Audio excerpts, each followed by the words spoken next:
for Teachers. He's coming from the National Institute for Digital Learning in DCU, which is a bit of a mouthful, and I'm amazed I got it right. But I'm just going to let him work away, and we're going to have 15 minutes with 5 minutes for questions at the end. If you have anything, do give him a shout, he likes that. And we'll let him work away. Mark. Good, thanks, Ellie. Can everybody hear us all right, yeah? I don't know where these go. Okay, as Ellie said, my name is Mark Glynn and I work within DCU, within the newly established National Centre for Digital Learning. What I want to do is talk to you about sustainable professional development and how technology can actually aid that. We're talking about teachers, but it'll actually work equally well for any profession and any roles that you may have across any sector. Okay, so in thinking about CPD and it being a very topical issue, I was trying to think about, well, what's an ideal CPD? What's an ideal continuous professional development? What characteristics are we after? Well, we want it to be flexible, because the idea of every teacher in the country travelling to Blackrock Education Centre or whatever, or 9 to 5 on a Monday, just does not work anymore. Travel costs, substitution costs, all of that just doesn't work. So we want CPD to be flexible. We want it to be certified, because we want teachers to be recognised for putting the time and effort in here. I would say at a conservative estimate at this conference we have about 0.1% of the teacher population in Ireland at this, as much as it's a super conference. So we want these teachers recognised for putting in the time and effort. We want to make it personal. We want to make it personal in a number of ways, but one very easy way is to classify it in a sort of what I've put up here is the bronze, the silver, the gold type awards that the people are getting for it, because people that really embrace the professional development or people that just attend, you want to be able to distinguish between the two. And you want to be able to manage it. And I put up best before here on the screen, because what you want to be able to do is, you don't want somebody saying, well, back in 1970 I did this one-day course on social media, so I'm grand, I don't need any professional development, right? Or health and safety, or bullying, or whatever the case may be. So you want to be able to manage it in an easy-to-use fashion. You don't want to create more paperwork and more of a headache for yourself. So they would be what I would consider the ideal characteristics of professional development. And the last one then, the most important one of course, is for it to be cost effective. Because again, I'll go back to the substitution cost and the travel costs and everything else to go with it. You want to try to reduce it as much as possible, because any money that goes into your training budget essentially is coming out of your wages budget. The same money is being used to pay it. So cost effective CPD is what we want. Another aspect that I would like to do is offer training in such a way that it's different for different people, right? So a history teacher gets these set of choices, a geography teacher gets these set, a science teacher gets another set. What you also want is the science teacher can go through door 1, has to go through door 1 first before the training course in door 2 is opened, and then before the training course in door 3 is opened, what we call conditional access. You can't just let somebody go directly into advanced computing or whatever it is the training is until they go through the intermediate steps. So you want a system that has conditional access. I firmly believe badges are the solution for that. We all remember, whether you were a member yourself or whether your children were members of the Girl Guides or the Boy Scouts, and I have 3 daughters and they're in the Girl Guides. They have this sash which they get a badge for collecting sticks, and they get a badge for lighting a fire, and then they get another badge for putting out the fire, right? They get a badge for bloody everything. But it still fills them with a great sense of pride and achievement. The same thing works with adults, that you can actually give them badges, recognition for it, all that sort of stuff. Now we can actually give electronic badges and issue them very, very easy. So I'll give you an example. I'm a chemist by trade. So if I decided to undergo professional development training and spend a day wherever in DCU as a science teacher, the way we run all these training courses for them, we run one on maybe organic chemistry, right? So they come and they go and do some professional development training in DCU on how to run organic chemistry experiments, and they get a badge, right? Then they do some on forensic chemistry another week, and they do that in UCC or something. They get another badge. And then they go to, well, let's come back to DCU because it's such a great organisation.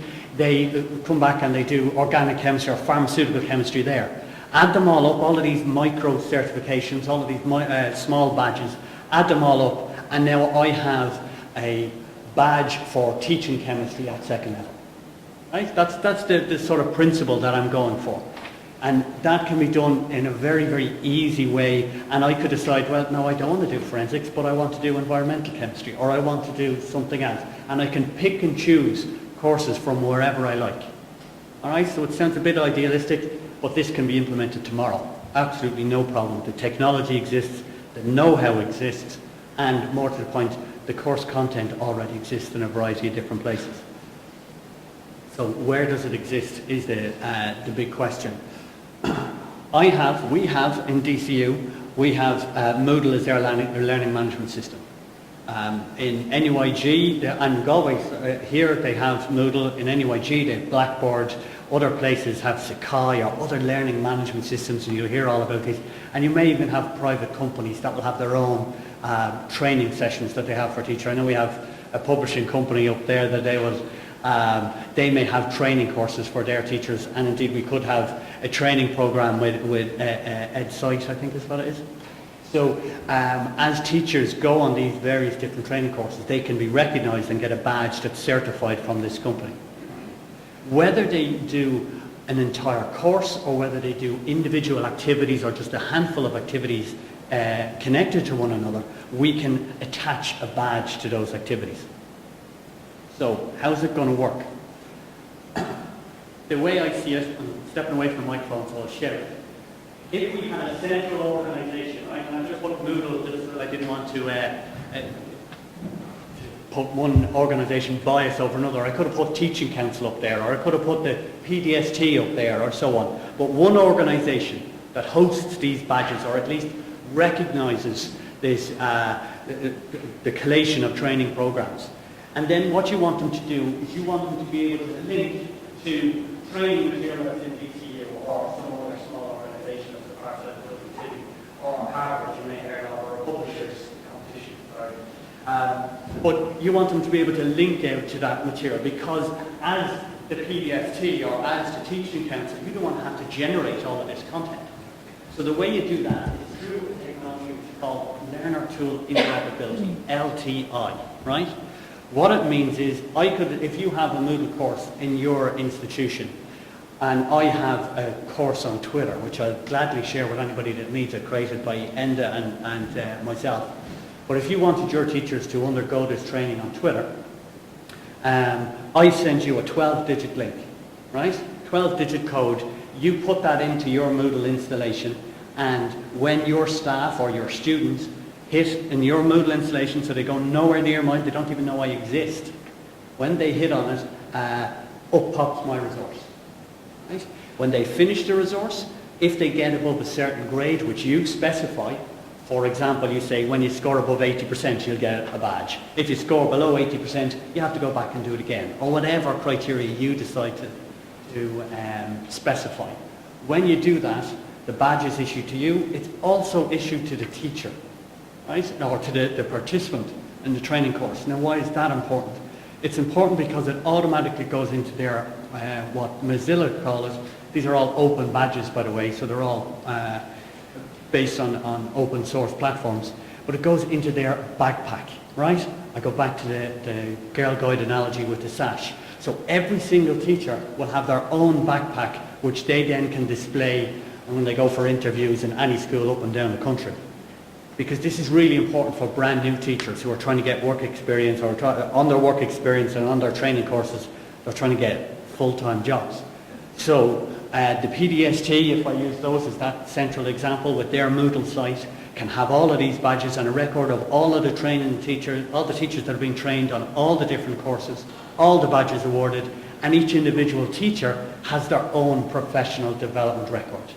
That's what LTI and badges do. Like, that's as easy as it is, that's as hard as it is. It's a 12-digit code links it up. And it works from any learning management system. Even Edmodo, I believe, are developing LTI integration, but it's not just there yet. But it works with WordPress, it works with Moodle, Blackboard, Sakai, Desire to Learn, pretty much you name it. And it's a common language, essentially, that links the two systems together. The elephant in the room is the cost. And everybody says, well, since you have all these wonderful systems, how much is it going to cost you? It is free. So if we build a relationship with EdSite and we'd say, right, build us a short training course that's going to show teachers how to use your platform, right? And then at the end of it, so the cost is on EdSite to build that, not on the teachers, not on the PDST. The PDST recognise that and attach a badge to that particular program. It's linked up through LTI. And the teacher gets the badge after doing it. You can say 750 teachers in Ireland are now trained up on how to use EdSite. Exactly the same with the publishers. You show them how to use your book, how to use the different resources that are in there. Absolutely the same. LTI will facilitate all that and they will get badges. Pass that back to the students now with this bite-sized curriculum that's been introduced. You can take chapters of your books and actually attach a badge to that. And the students are the people that are logging onto your site and doing it, and they get a badge and it goes to their e-portfolio system. Right? It's free, it's there to use. Anybody wants to know about it, there's my details. Okay? Slide share is there. NG CESI 14, if you want a copy of the slides. My Twitter is at the top, and email is there. Any questions? Yes, miss. I would actually go above the principals and get the PDST to recognise it. To me, it's an obvious choice for the teaching council to recognise it. My vision would be, let's just without the hallelujah music going on in the background, is that you as a teacher should have at any one time 3 badges in your, or I pick 3 as an arbitrary number, 3 badges in your backpack. And if you have a PhD in education, that badge lasts for all your life. If you have a master's, that badge lasts for 10 years, or whatever the case would be. If you have a one-day course in CESI, that lasts for 6 months. And then it does the teaching council's job for them.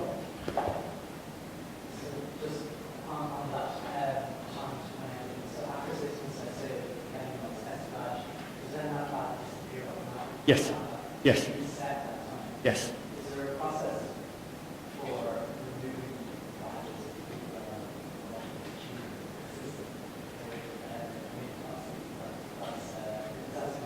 That's something that's possible if that's what the question is. Essentially what you will get is you get like an online spreadsheet and it will have participants' names and badge whatever. So Simon Lewis has badge A, B and C, and as an administrator, so in this case, if the last slide with a PDST slide, PDST would say, actually no, click an X beside badge A, Simon is after bullying somebody, he's no longer getting the cyber bullying badge, you know what I mean? Is that alright?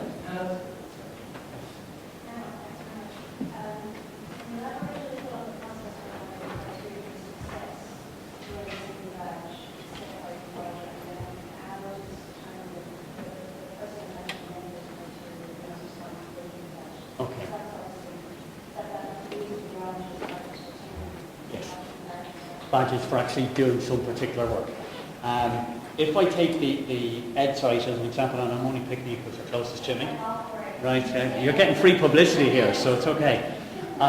But they would set the criteria because it's their course. Whoever creates the course would say, this is what they should do to class. If they decide to do it in conjunction with somebody that's awarding the badge, like the PDST, well then it's up to the PDST to say, yeah, if they do X, Y, and Z, we're willing to sanction that badge. It's just said.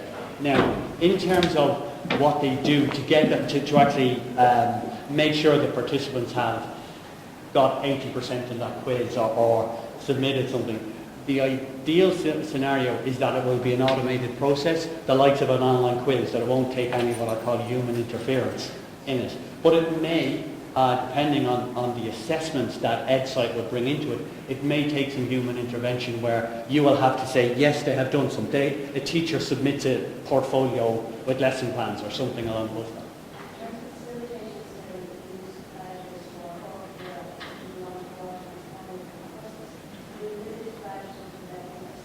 Yes, I think so. Who's recognising the OPR? Whoever is recognising the OPR. Because if you're awarding the badge, right, badge is just a terminology, you can call it points, you can call it whatever you like, But if you're awarding it, well, it makes sense that you're the person that sets the criteria as to who gets it. And it's great for, I know we're talking in a teacher context today, but if you're talking about adult learners returning to education, it's ideal, absolutely ideal. And as I say, the technology now exists. The other stuff to do with the LTI, the linkage, it means you're not reinventing the wheel. If somebody else has a course the far side of the world that you're interested in, link up with them. Easy. What about quality assurance? Things related to that. You know what I mean? If you've got the University of Ulster or wherever giving a master's in something that the ECU are giving, how do you quality assure? Who does that? Well, obviously anything you get from DCU is top quality anyway, right? That's a given, that's why I used it. Yeah, but in terms of the quality assurance, it has to be issued by the provider. If I was, again, if I go back to the PDST, and I want to give my own interpretation of this, but I would want some input, or at least some ability to review the quality of the stuff that's coming out of that, to sanction that, to give my own sort of endorsement of their badge. And if it wasn't up to scratch, I'd take my endorsement off. So just like HETAC or FETAC or whoever else, these awarding bodies sanction particular courses, they leave it up to the individual college, but every now and then they do a quality review, and if it's not up to scratch, that's a suggestion. I'm not saying that's the way. Do you perceive then that the badges would have a different value? I think it's related to that question as well. That if somebody does an online course in metaphysics or something, and then somebody doesn't know how to use Twitter, how do we give the value? Do you know what I mean? It's not the same gold badge, I presume. You have a different valuing structure per badge. At the end of the day, a badge is a picture. It's an image, yeah. Right? It's the value that's attached to the badge is what needs to be decided. If I was doing it, again, looking at it from an umbrellas organisation's point of view, the likes of the PDST, I would actually have a badge strategy. Because you don't want to have a badge for everything. You tie your shoelaces, you get a badge. It devalues the whole thing. And I would say an activity needs to meet such and such a standard. And those sort of frameworks already exist. You look at the NFQ and all the intricacies that's been done there. So don't reinvent the wheel. Anybody else? How am I doing on time, Kelly? 2 minutes. Yeah, absolutely. So why not?